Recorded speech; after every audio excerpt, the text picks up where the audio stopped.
the work that we're doing is so important at the Hub585 because what we're doing is adoption prevention.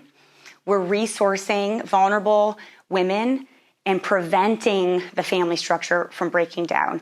And then when it has already broken down, and then we're able to kind of be, instead of proactive, reactive, we're trying to restore that family structure. We're trying to meet those socioeconomic needs, but more than that, we're trying to create some relational permanency in the lives of these young people. The Hub585's Life Launch mentorship program was very recently, we launched our first cohort in August. So we're still like piloting this first cohort, and our second cohort will launch in January. A large part of what I do as associate director is kind of oversee the Life Launch mentorship program, specifically in the cultivation of the adult relationships, working with caseworkers, bio family members, foster parents, and then obviously working with the youth. But Kiana Joseph Muhammad, she's kind of oversees the youth aspect and some of the educational pieces. But I'll talk about both sides of that and how that works together. So the Life Launch program exists to provide relational, emotional, and spiritual support for what people call the modern day orphan. It's like an antiquated term. We prefer not to use that, but we would say vulnerable or isolated youth in our community. And we do this by equipping mentors and mentees with the tools and support necessary to cultivate organic, long-lasting relational connections. If you pause and think for a moment about how you got your first job, your first internship, how you got connected with different people and found opportunities in your life that kind of helped you along, almost always we go back to, I knew a guy, right? We knew one person. We knew some lady. We knew one person. Oh, my mom had a friend that she went to college with. Oh, my dad's old boss golfed with a guy who, like, something. We all have connections, meaningful connections, and it's sort of like this network develops. But when you have isolated community youth, they don't have those same connections. And so to your point about sex trafficking, about the drug trade, poverty, homelessness, the opioid epidemic disproportionately impacts foster care or youth in foster care. And all of that is because these are isolated community youth that do not have those meaningful connections where someone's like, oh, hey, you can stay with so-and-so while your mom gets back on her feet. No matter what happened to my husband and I, if we both tragically were killed, do you know how many layers of people my kids would have to go through before they were awarded the state? I've got so many family members and so many friends that would just throw themselves over my kids and say, no, over my dead body are you taking these kids? And I think that's probably true most of us because we're in community. So when we have families that are isolated and don't have that support network, they're very, very vulnerable to losing their kids over small things. Some of that is racism within the system. Well-meaning white social workers see something that maybe in a white home would be a private matter. You know, domestic violence in the suburbs is just as prevalent as it is in other homes. But that's a family matter or a private matter where this is grounds for removal of the child. So we have a double standard that disproportionately impacts our families of color. And then we also have a disproportionate punitive system for the same infractions that white men and women, breaking various laws. There's a disproportionate punishment punitive system for parents of color. So if they're the same violation, the sentencing looks very different. And so families are systematically dismantled in our urban communities in particular. So those are kind of create this pressure cooker where we have all of these various circumstances that position families to be particularly vulnerable. So what we do with the Life Launch system is we ask, we have the youth do have to agree to some terms. Basically, they're willing to make the same time commitment as the mentor, and that's 3 to 8 hours a month. We ask for at least 2 outings monthly. And the total of those 2 outings have to be a minimum of 3 hours, but shouldn't exceed 8 hours. That's just so that it's sustainable. And especially with our youth in particular, mentors get really excited initially, and they're like, oh, we should get together every Friday and we'll go for breakfast and then we'll shop on Saturday. I'm like, no, don't do that. You're not going to be able to do that forever. And for kids to see like high engagement in the beginning that dwindles, that feels like rejection to an already hurting group of kids that are used to rejection and abandonment. And so we say start small and grow and develop it over time and make sure it's sustainable. And we're dealing with like a tough population of kids. These are like, they are smart and they are tough, man. They are like make you earn the trust. And so we want this to be sustainable. So we're like, don't do more than 8 hours. You're not going to be able to do that for very long. So we kind of put a limit there, but we do ask the youth to make those same time commitments. How we do our mentorship matching is we take 2 to 4 mentors and match them with a youth. The reason why we do this is because I don't know if you guys like every person you meet, but not everybody connects. And so we want to give them as many options as possible. And we do ask that they all meet together, but naturally the youth will gravitate towards 1 or 2 of these mentors. And our goal is relational permanency, because that's where those networks come from. That's where those connections come from. That's where those late night calls, like I went AWOL from my foster home. This was this weekend. I went AWOL from my foster home. I don't want to tell you where I'm at, but I'm in a situation. And I'm like, I'm going to need to know more about the situation, A, and I'm going to need to know where you're at. But the reality was this girl reached out to her mentors and was like, I did it again. I'm in a bad spot. And I think that's huge, because this little girl has been going AWOL for years, and they always find her in a known drug house, and we're pretty sure she's being trafficked. And it's been this ongoing cycle. This time was the first time she called a mentor. It was so cool. And the mentors, they're like, we're new. What do we do? Should we go pick her up? Should we go pull her out of there? I'm like, okay, relax, private eye. They're all ready to go in and rescue. But it was really cool that she had a relational resource for the first time. It was, instead of calling crisis care after hours, all of that stuff, she had a person she could call and talk to.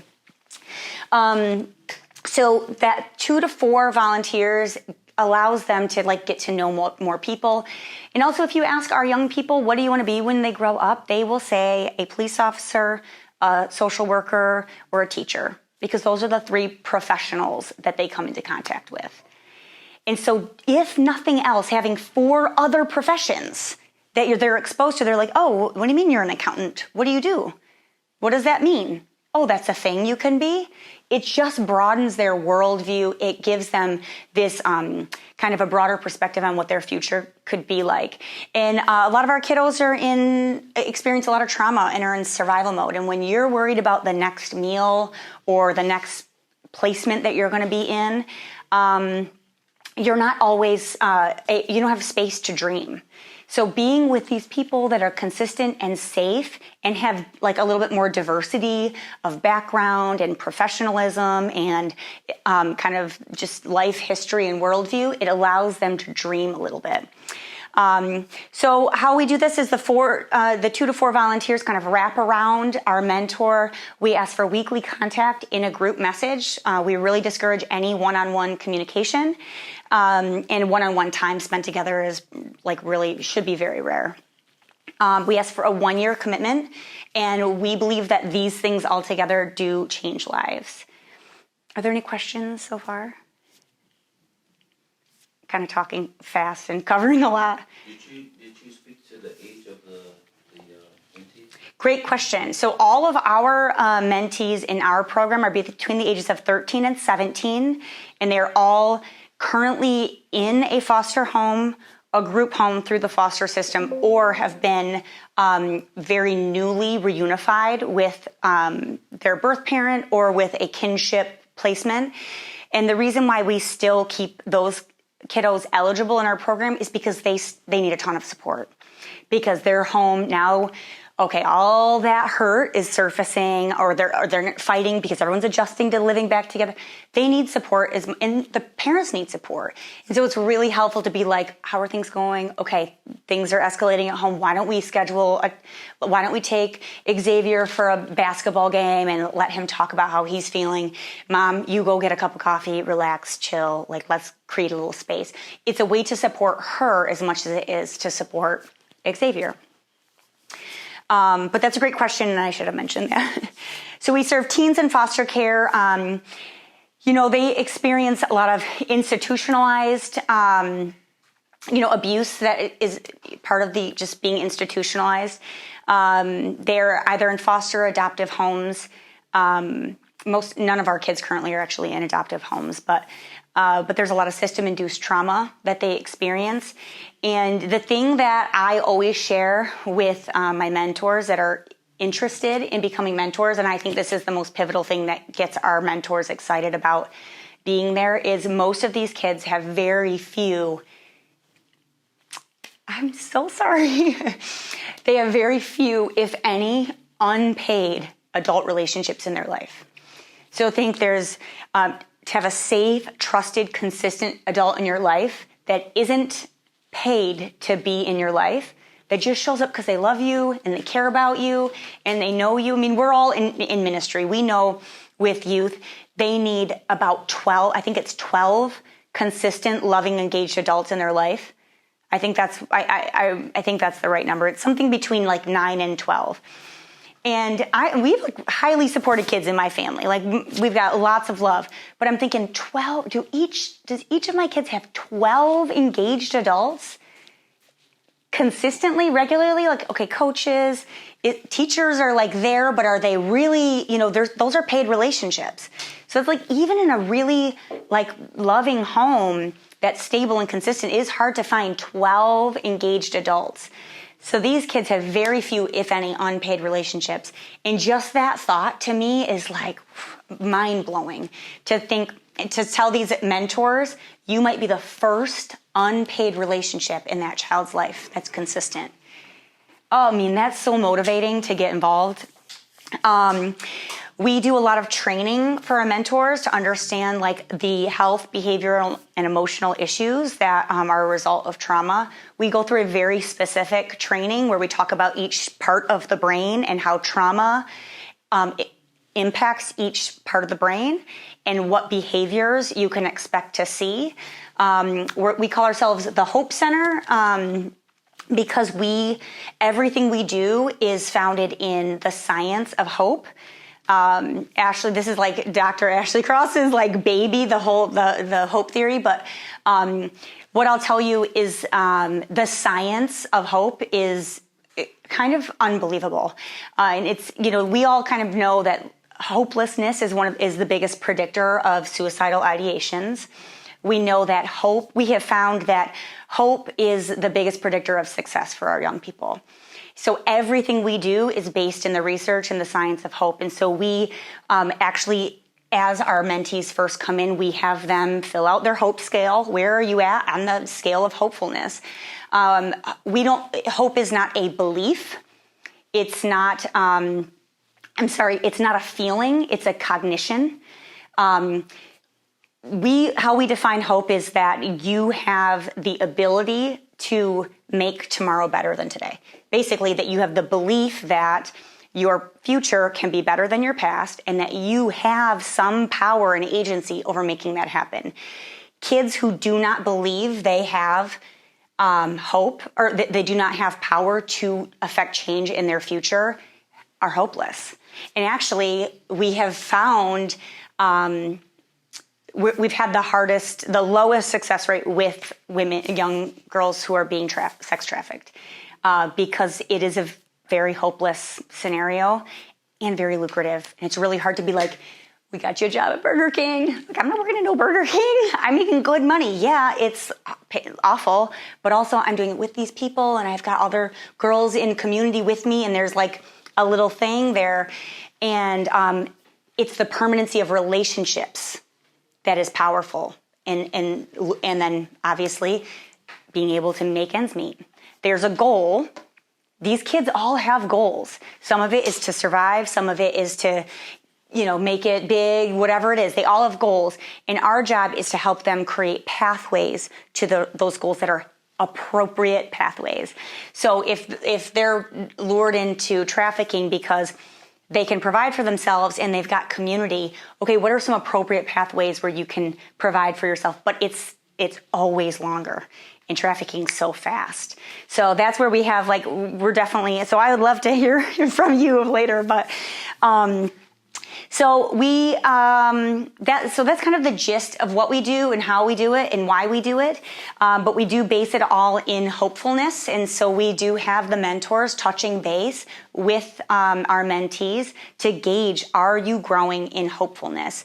And every single time we have even a tiny shred of hope, those kids come back, those kids show up, and they create pathways to their goals. Let's see here. Any questions right now? Do the mentors have any engagement with the parents or the other people that are involved with the youth, or is it just with that youth? Great question. So the outings are specifically just with the youth, but yeah, we really encourage the mentors to build relationships with the birth parents. My mentee right now, we don't talk about goals right away. We just want to build some relational equity, and that takes a long time with kids who've been hurt. So we don't do a lot of goals, and so I kind of broke the rules because we've only been together, handful of times, and I was like, man, Sky, how do you do at school? Does it go well for you? Because she was she's so inattentive. She's just socially there's some things going on. I'm like, there's no way she can be doing well in school, which I probably shouldn't have said, but I'm like, tell me all your baggage at school. How's that going for you? Do you have friends? Do you feel alone? How do you feel? And she was like, no, I don't really like it. It doesn't go well. I don't really have any friends. And I'm like, do you have behaviors at school? She's like, well, yeah. And I'm like, well, come on. I'm like, are you a desk flipper? Do you hide under the table? What do you do? I'm just saying it here are your options. Choose which dysfunctional behavior do you want. Just normalizing it, right? I'm like, so do you flip desks? You spit on your teachers? What do you do? Go rifle through purses? What do you go through lockers? What do you do?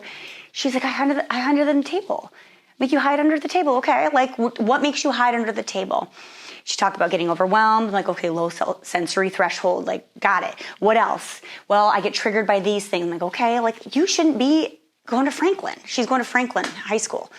And I was like, I don't know if that's a good idea for you. So after when I dropped her off, I met with her mom real briefly. And I was like, listen, at her next meeting with your caseworker, if you want to explore other schooling options, I knew she had an IEP. I knew of a school that I think would be a really good fit for her, Bird Morgan. It's part of the Monroe BOCES, the alternative schooling program. So I was like, hey, if it helps, I'll come to the IEP meeting. I can pitch this to your caseworker, whatever. And she was like, I just don't know how to say it. I don't know all the things. I don't even know what an IEP is. It's like, why would you? I happen to know because I've got a kid with who he had under the desk. He actually flipped it too. So he's got a whole potpourri of issues over there. So I happen to know some of those coping mechanisms and what to look for and questions to ask. So I'm like, here's a way I could really build rapport with mom. Here's a way that she can see me not as a competition, not as somebody who's a threat, but somebody who's coming along to help her. So I'm like, hey, if I can come to that meeting, if that would be helpful, if you want me to write down exactly what you need to ask for to advocate for her, Sky in this meeting. I mean, it was she literally had tears in her eyes. She was like, I just don't know where to start. And I'm like, I got you. We can do this together. And you could just see that she softened because before she had just got Sky back. She didn't, she's hesitant because I represent the county, even though we have a partnership with the county, but I don't work for the county. I'm not there to take her kid, but she doesn't trust that. So this was a way to build a rapport with her and to build credibility with her and to support her. So some of it is just anticipating those needs. And not every mentor is going to get that enmeshed. I just don't have personal boundaries, so I just go in too much. But it worked for me. So, but not everybody. Some will build a relationship. Yeah. So I think I heard you say that you guys don't get involved until they're leaving the foster home and getting back with the parent. No, that's some of our kids. And frankly, when those kids applied to be mentors, they were in a foster home or a group home. But by the time they were matched and the mentors were trained and everything, just in a matter of a couple months, a couple of them had reunified. They're just they're all over. One of our kids was out of the county because there was a kinship resource that she was able to stay with an aunt in a different county. And so we just send all the love and say, okay, best of luck. And, but then they're out of the county, not in the program. What age do kids age out? That's a great question that I should know as part of my job. Okay. Is it an age or is it based on the kids with a kid? Yeah, it does. So kids you can adopt a person of any age. So they are still freed to be adopted at any age. So but basically they age out of foster, if I understand this correctly, foster homes out at 18. And some of these kids will get basically here's money to take an Uber from your foster home to an adult shelter. But up till I believe age 21, they still are part of the foster system in that they are still actively caseworkers, yeah, and they're receiving some sort of support, but they have to really advocate for that support, and it's not enough. And we have a lot of, other than our mentorship program, we have a lot of programs to support kids aging out of the system. We have a lot of support we have actually just are starting a cash assistance program where we are a legacy fund where families can come and apply for support, and up to $2,400 per family. It's awesome. But then part of that fund is we can pay for the first and last month's rent for a youth aging out of the foster care system to get housed. In the same home or a new home? When they age out, they go into a different home. So we have young people, if they have, so here's, I think one of the most important things I want to get across, at least in our situation, is these are kids that if they have relational permanence, almost any amount of relational permanency, and what I mean by that is they have some connections, they will, these are tenacious, resilient kids. And I actually don't like saying kids are resilient because I actually don't even think kids are resilient. I think kids are delayed processors. And because none of us are resilient. As soon as we got to be adults, we're like, I was really terrible. My life was really traumatic and it's all catching up to me now and I really like it. It's no, we weren't resilient. We just didn't know any better. It was what we thought was normal, and then we didn't have the resources and the brain capacity to process all the trauma. They weren't resilient. They just didn't know. So now we've got kids aging out of the system and they're starting to kind of come to. And if they do not have permanent supports in place, I actually have some statistics that are very sobering. Kids aging out of the foster care system are, I believe it's 6 out of 10 will be sex or drug trafficked, deceased, or incarcerated within the first 2 years of aging out of the system. It's virtually impossible for these kids to be successful if they do not have hope, actual financial resources, but more importantly, relational resources. There are many wonderful foster parents that will happily adopt children, but there's so many working pieces to that, moving parts. You've got parental rights, that have to be terminated on both sides. You have to have paternity established, and that those rights have to be terminated or surrendered. There's a lot of pieces. And then depends on what judge you go before. Some judges are very pro birth parent and are no, give her time to get back on her feet. And we don't want you to adopt this child. And then you've got some that are very punitive with birth parents and are nope, bye. And they're just terminating rights, when they really shouldn't be.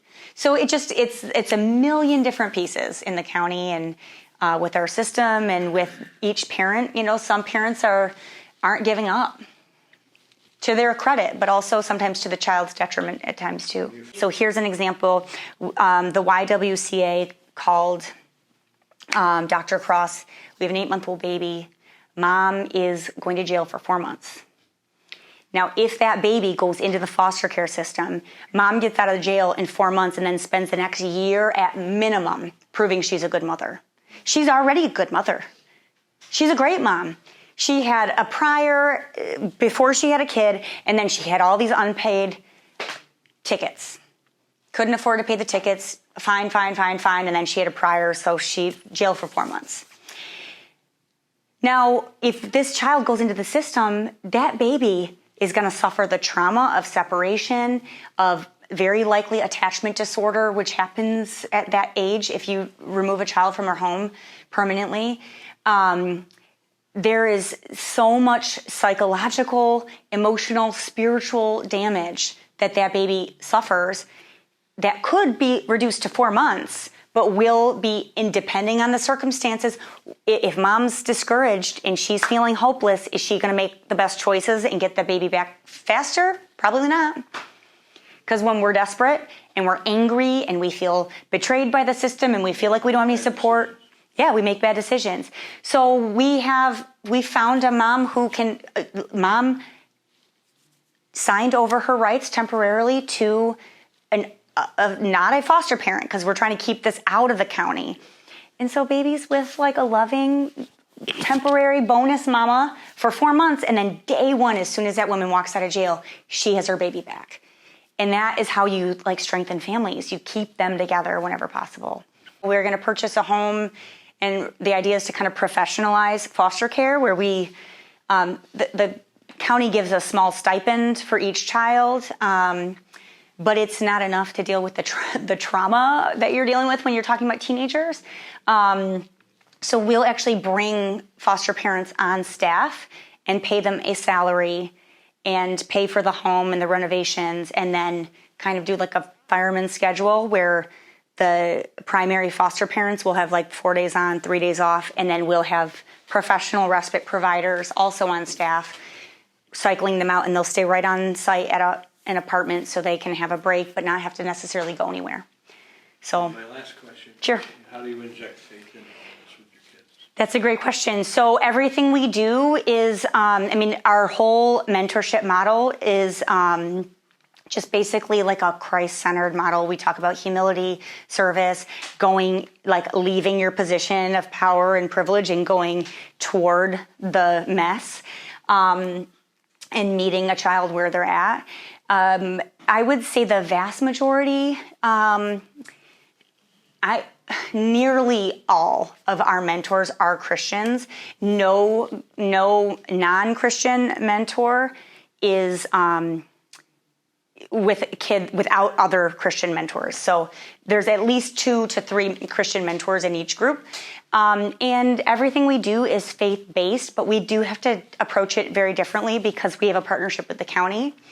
But just like anybody in ministry, if we're doing it well, we're meeting people where they're at, and it's not with an agenda. It's from a place of authenticity and love and acceptance and unconditional, just sincerity and support and love. So that's really where we start. We start from a place of like authentic engagement and building relational equity before we approach any of those topics. They come up for sure. And part of being a good Christian and living that out is the way you love is attractive and different. And they want to know, they draw in and want to know more. And so we're still in our first cohort, and it only launched in August. So we haven't gotten to any of those like really meaty faith conversations yet, because they're also like 14 years old, and you have to be like, hey, if you want to like put down that phone ever, that'd be great. You want to make a little eye contact. I want you to put down the phone. Yes. So we do that's obviously, we ask our mentors to be praying for their youth, obviously, and we also ask that they stay open to having those conversations. But one thing that we do every single time is, some people call it their roses and their thorns. Some say your highs and lows. I call it your happies and your crappies, where we share the highs and lows of the week. The mentee does, and so do all the mentors. And that is where those first like glimpses of faith conversations start to happen.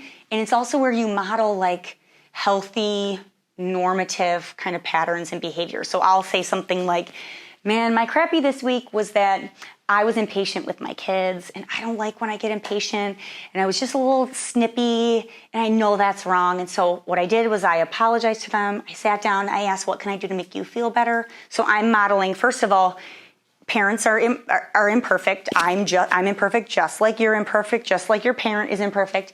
But then modeling a healthier way to respond to those things. And then I'll say, and then I sat down and I prayed with my kids and asked them to forgive me, and they forgave me, and then we all had ice cream.